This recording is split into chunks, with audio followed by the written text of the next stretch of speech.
course, I look ahead to have more winning. Wonderfully attacked by Dominic Calvert-Lewin.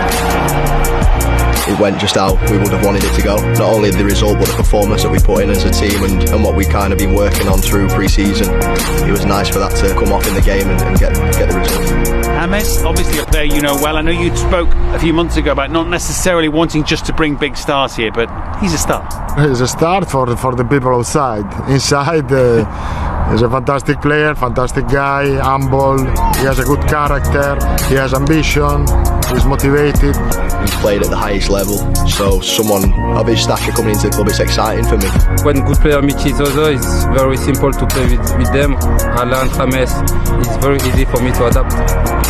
What is success this season? What can you hope to? Success is to fight in all the competition first and to be able to reach in Europe next season. I'm as hungry as ever to, achieve things for Everton, so that's why I work hard every day, because I want to win. You have your squad now getting more like the one that you want. You're getting your feet under the table. But this is what I felt the first day that I arrived here. Good structure, good training ground, the project for a new stadium, the ambition of the club to improve, to be at the top. 6 months helped me to have more knowledge about the club. I think Everton supporters are really passionate for the club and are really desperate to win something. And so I know this and I work on this. Well, there clearly is a feel-good factor around Everton at the moment. You can tell from your smile, can't you? What impressed you most about their opening performance? The energy. Watching Everton an awful lot last season, they found it very difficult to win the ball back in midfield.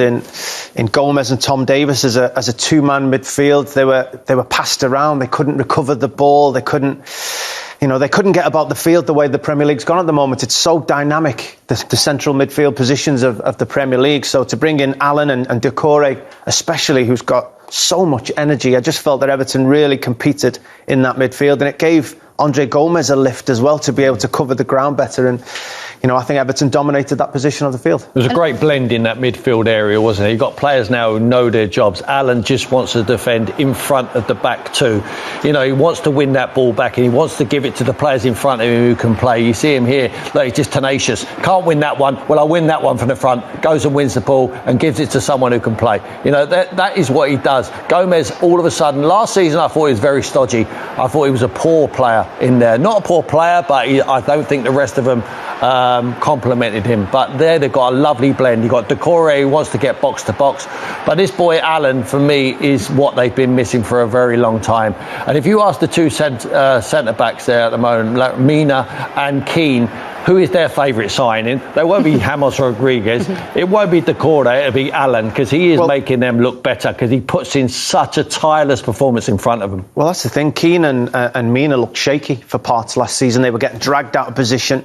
Alan didn't allow that. Every position where there was a little hole, he filled it. He went and got the ball back. He recovered. But there's not many central midfielders out there that do the role that he does and are still as cultured on the ball. You've seen players play defensive midfield. They win the ball back and they do just want to give it to the closest man, or they've got energy.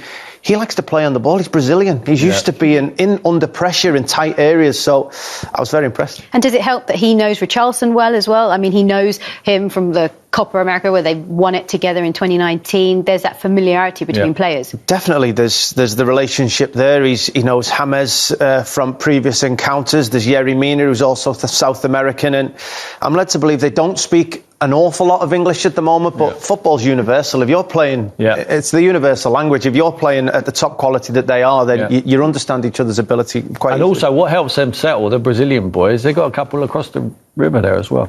Yeah.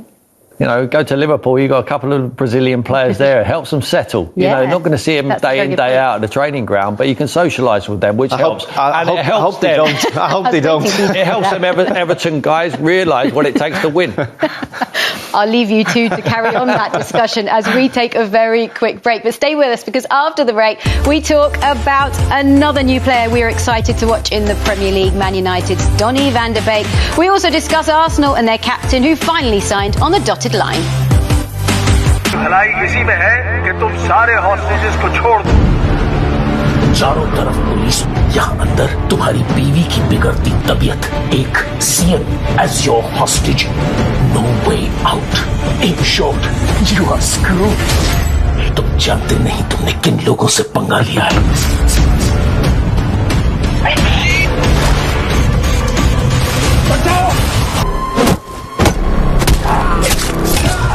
मुझे मेरी नरगिस चाहिए बस।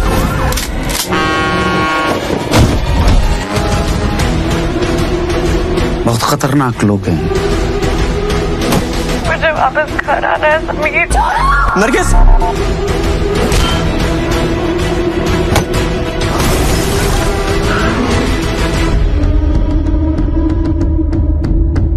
That was